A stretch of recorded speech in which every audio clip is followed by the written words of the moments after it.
In 1888, the motor car was a failure. Karl Benz had built it. He'd patented it. He'd even driven it around in front of small, polite crowds who clapped, went home, and then bought a horse because nobody actually wanted it. As far as the public was concerned, it was a noisy, smelly, terrifying contraption that broke down constantly and frightened the livestock. A toy for an eccentric engineer, a dead end, and it would have stayed a dead end if it hadn't been for his wife.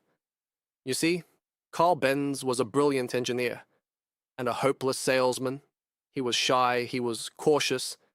He was the kind of man who, when his life's work was met with a shrug, simply went quiet and tinkered some more. He had the most important invention of the modern age sitting in his workshop, and he was far too nervous to actually use it. His wife Bertha was not nervous. Bertha Benz had believed in this machine from the very beginning. In fact, she'd funded it. Her own dowry had helped build the company.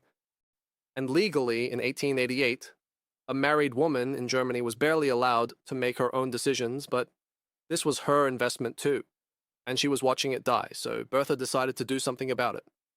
Early one August morning, before Karl was even awake, she woke her two teenage sons, Eugen, 15, and Richard, 14, and told them they were going to visit grandmother in the car. Now, nobody had ever driven a car any real distance before, ever. The patent motor wagon had potted around Mannheim.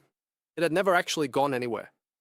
The idea of just pointing it at the horizon and going was completely unheard of.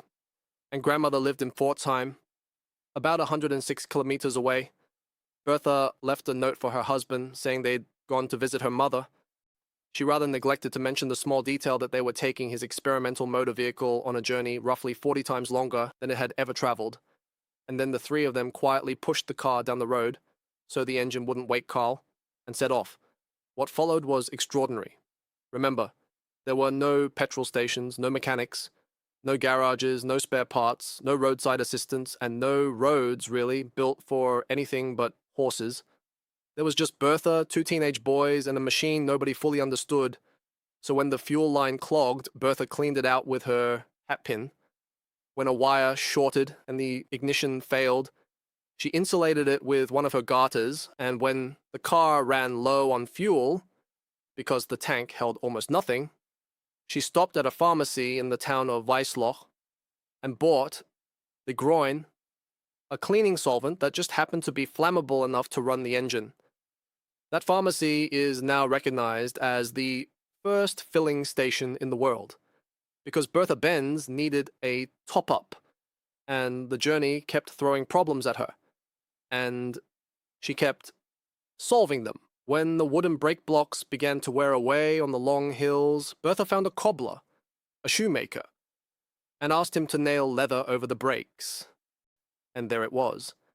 By the side of a road, out of pure necessity, Bertha Benz had just invented the brake lining, brake pads, something fitted to, quite literally, every vehicle on Earth today.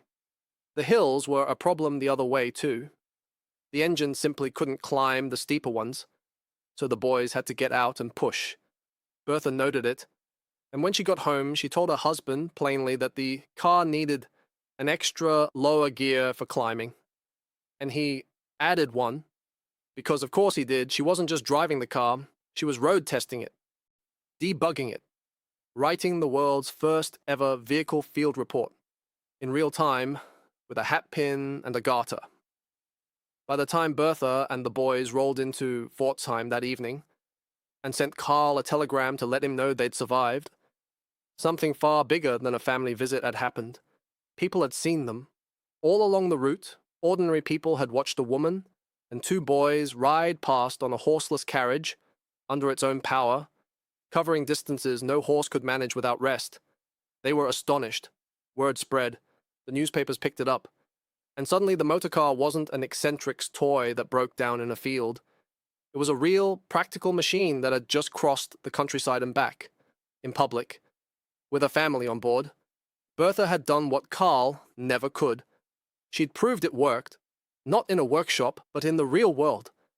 And she'd given the Benz company the one thing it desperately needed: customers. Orders started coming in. The business survived. And the company that survived would, decades later, become Mercedes-Benz. We talk a lot about Karl Benz as the father of the automobile, and he was.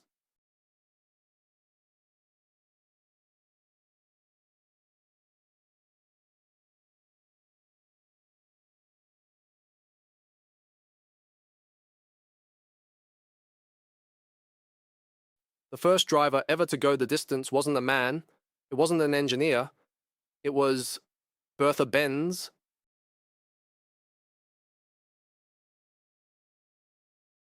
Today, you can drive the Bertha Benz memorial route, the exact roads she traveled, as an official signposted journey, a monument to the woman who didn't ask permission. She just drove.